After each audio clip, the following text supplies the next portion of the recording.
Okay, so now we're going to discuss bacteria pathogens that cause GI infections. We're going to start, of course, with the largest family of bacteria that causes infections, which are the Enterobacteriaceae. These are going to be our E. coli, for example, gram-negative rod-shaped bacteria.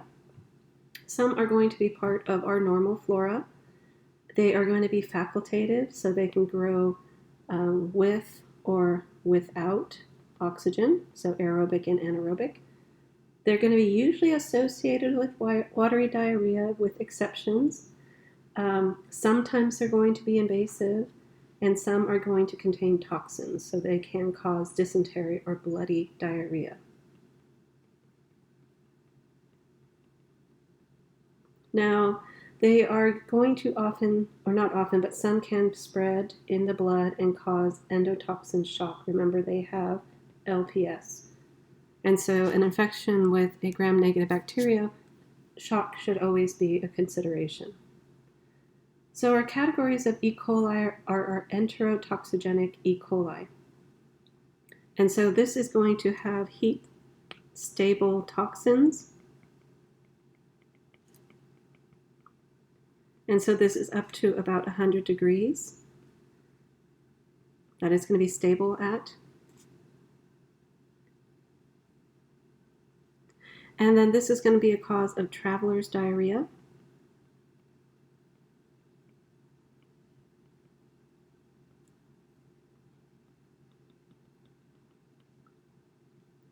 We have enteropathogenic E. coli, and this is going to be mostly in children.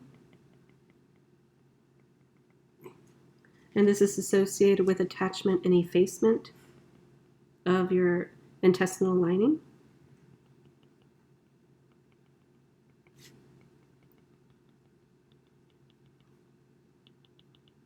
We also have enteroinvasive E. coli, and that's what it does. It invades your cells.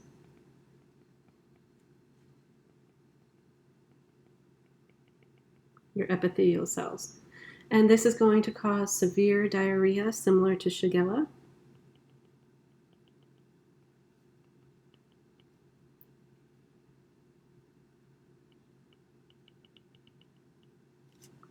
And then we have enterohemorrhagic E. coli, and this is going to cause dysentery. And this can cause kidney failure.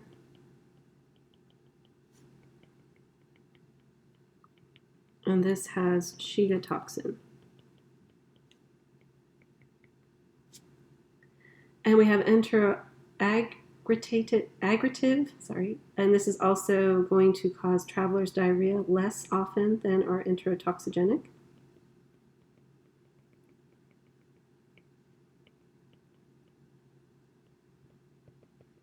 And this grows like stacked bricks.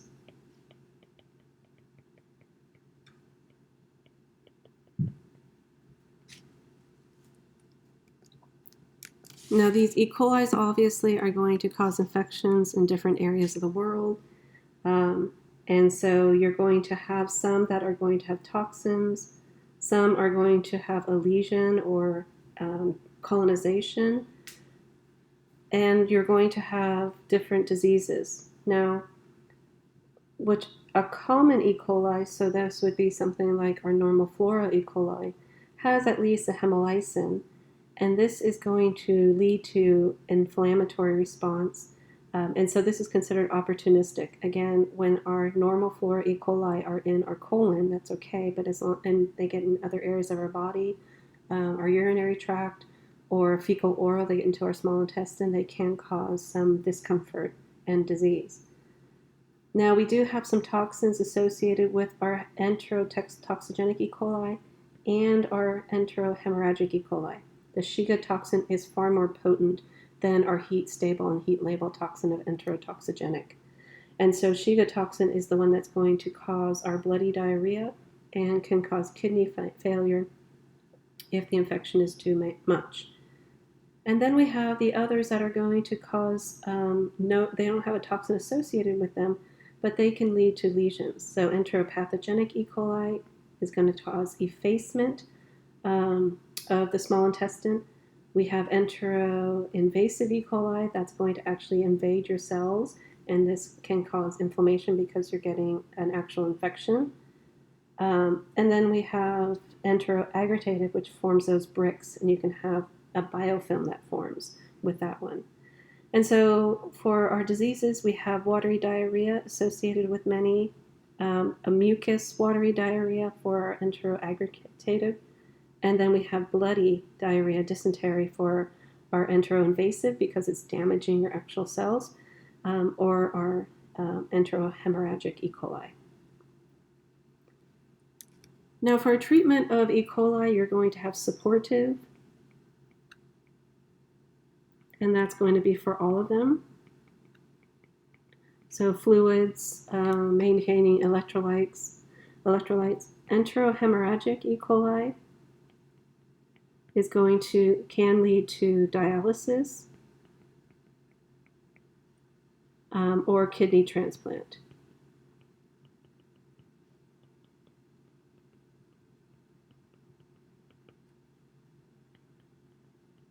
So it's not always, but it can lead to that.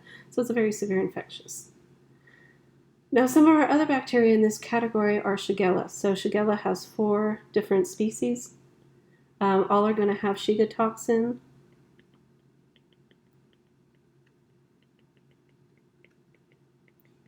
Only Shigella dysentery is known as bacillary dysentery. So that disease name is only going to be for Shigella dysenteriae. They're going to spread person to person. There is no animal reservoir.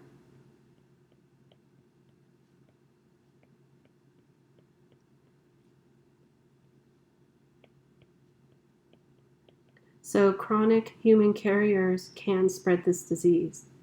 The ID50 is less than 200. And for example, Salmonella is going to have an ID50 of 1,000. So this has a very low number of Shigella bacteria necessary to cause the disease.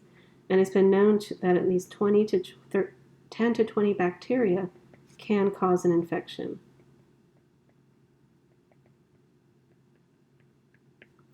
So chronic carriers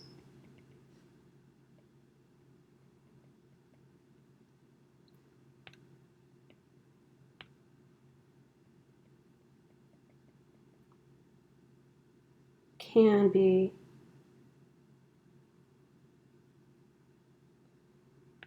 I'm going to cross that. Okay.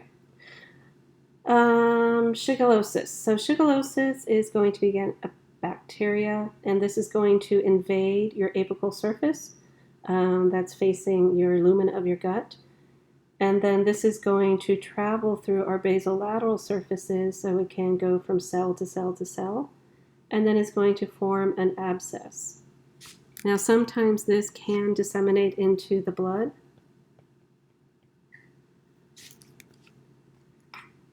And so Shigella is going to have spontaneous resolution of about 2 to 5 days. You can have a very high morbidity rate, as high as 20%. And then antibiotics can be helpful in shortening the illness, but it's really supportive care. Chlorination of water sources are very important because Shigella is very sensitive to chlorination. Now our next guy is going to be Salmonella. This is the one that can have chronic carriers, not Shigella. Salmonella are going to all be classified as enteric, so they all are Salmonella enterica. You're going to have different serotypes based on flagella, our LPS, and our capsule. They're going to have PYLORI, which will bind to mannose receptors on the surface of our cells, and most of them have flagella, so they are very mobile. Now remember that the O is for LPS, the K is for our capsule, and the H is for flagella. Now, Salmonella has 5 groups: gastroenteritis to typhoid fever. Gastroenteritis is going to occur in the stomach and the intestines and is usually improper food handling. Transmission is going to be from animals or humans as reservoirs, so chronic carriers. And the ID50, again, you need a lot of organisms, much more than Shigella, to cause an actual infection, about 1,000. Now, gastroenteritis is a very important cause of foodborne gastrointestinal infections. Poultry as well as infected eggs are the most common sources. Exotic pets, so this would be our snakes, is a common source because young boys like snakes. Young boys don't tend to be the most hygienic, and so when they're handling their snakes that are carriers of salmonella, and then they go to eat their sandwich for lunch and don't wash their hands, they can actually transmit salmonella to themselves. 30% of cases are going to be in nursing homes and hospitals and mental health facilities. 5% of people recovering can actually shed bacteria for up to 20 weeks, and chronic carriers are important reservoirs. So again, what's happening with salmonella? They're kind of interesting. They have their pili, which are going to bind to mannose on the M cells of your intestine, and it causes these M cells to form these ruffles, and then this is going to rearrange actin, and so the actin is going to act to take up the bacteria and move it to the basolateral surface. Your salmonella can also be able to evade immune responses, such as inducing apoptosis and our innate cells. And so salmonella, if it does disseminate, it can cause bacteremia, which is bacteria in the blood. It is also a gram-negative, like our E. coli and Shigella, so it has LPS, so it can lead to septic shock and death. Overall, about 70% of AIDS patients become affected with salmonella. The enteric fever can result. This is when you have bacteremia. Again, it's in the blood. It's triggering those acute phase response proteins. You can get infection of certain organs, specifically liver and spleen. These are sort of the filters of the blood. Usually you have fever and headache, and then you can also have constipation as well as diarrhea. Now, some people can harbor salmonella in their bile, so their biliary tract becomes infected chronically, and it just leaks bacteria into the GI tract, and you can shed the bacteria and transmit the bacteria to other people. Now, the release of the endotoxin, the LPS, can lead to other types of diseases, such as myocarditis, encephalopathy, and infection, dissemination, infection of other tissues as well. Now, typhoid fever is famous for typhoid Mary, and so this is Salmonella enteritica serotype typhi that causes this. And again, this one is very different because this is a strict human disease. Chronic carriers are going to be the reservoir, and the bacteria likes to hang out in the gallbladder. And so this is going to have a fecal-oral route of transmission, which can lead to significant morbidity and mortality in developing countries. Now, with respect to typhoid fever, this can survive in macrophages. It's hard to study. You can become reinfected over and over again in your bowel. The most important complication is going to be hemorrhaging, and then your Peyer's patches over time will become necrotic as well. So like all GI infections, you're going to have fluid and electrolyte replacement. Antibiotics are not used because this can actually increase the carrier state. A vaccine is available, and clean water, chlorine treatments is essential. Treating chronic carriers and making sure chronic carriers don't spread the disease is also another essential step in stopping this particular pathogen. Our next important bacteria is our Vibrio cholera. This is going to be a gram-negative comma-shaped bacteria. It has these like little comma-looking things. This guy is going to produce a toxin that causes a devastating infection. It's going to cause massive water loss. It's going to activate cyclic AMP, which triggers the release of sodium into the gut, which will then cause water to also go into the gut. And there have been 8 known cholera pandemics worldwide, and they have lasted anywhere from 5 to 25 years. Your Vibrio cholera is going to cause a rapid fullness, discomfort. You get loose stools, never a fever, no bloody stools. They have rice water stools. In developing countries, transmission can be by your shellfish or contaminated water in developing countries.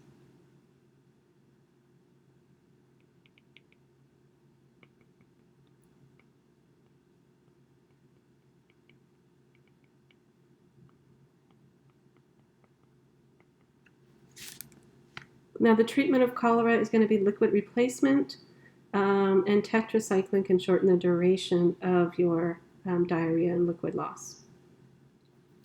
Now, next up is our Campylobacter. So, Campylobacter was identified in 1973. It's going to be a major cause of GI infections. It has a low ID50 of less than 300, so it's somewhere in between Shigella and Salmonella.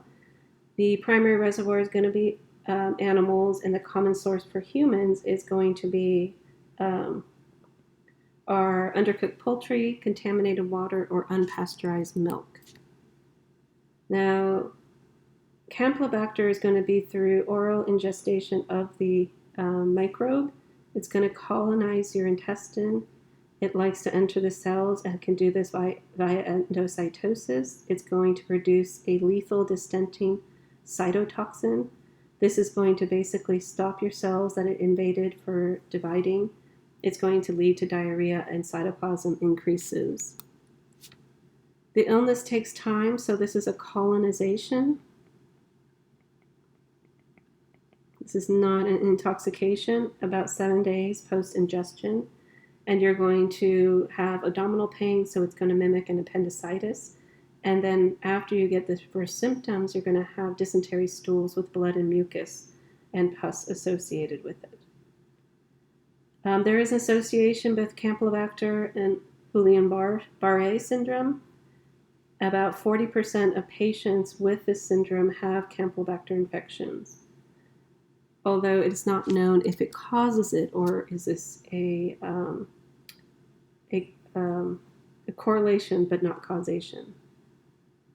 Now, finally, we're going to talk, well, I should just mention for Campylobacter, even though you start with about 7 days, it usually is going to be self-limiting. It's going to resolve within 3 to 5 days of symptoms.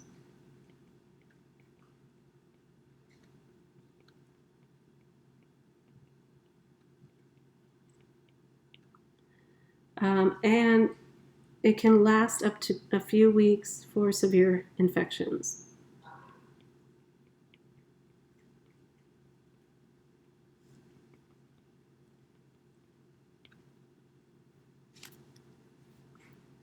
Okay, antibiotic treatments also does not have too much of an effect on our Campylobacter. Our next one is Helicobacter pylori. This is going to be similar. They're going to have a very slender, kind of like a curved look to them. They are microaerophilic. What that means is they need to have low oxygen levels. They do not like high oxygen. They're gram-negative curved rod, and they have a polar flagella. So their flagella is on one end, or on the ends, on the polar ends of the bacterium. Some things that are interesting about H. pylori is their LPS for something is more toxic than the other gram-negative bacterium. They have urease. This is what's important for them colonizing the stomach. This generates ammonia, and this is going to increase the stomach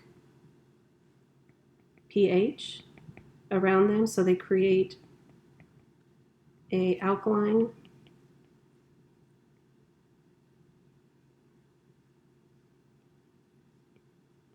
bubble, we'll call it. So they don't, everyone thinks that pylori can live in the stomach, and it can, but it's only because it creates this alkaline bubble. And so it is very sensitive to the acid of the stomach. So if you take away the urease, they will actually die. They're going to produce a cytotoxin that causes apoptosis of cells. And again, that's important for them to get nutrition in their stomach. And so they're going to kill the cells in the area, causing ulcers, etc. 30 to 50% of adults in developed countries and almost 100% of people in developing countries are or have been infected with H. pylori. The transmission is thought to be fecal-oral, oral-oral, person to person. So colonization is going to be increasing with age, more chance of exposure over time with this pathogen. You're going to form microabscesses because, again, it's breaking down the cells in its area, and this is going to cause ulcers. It is also a cause for gastric ulcers, duodenal ulcers, and gastritis.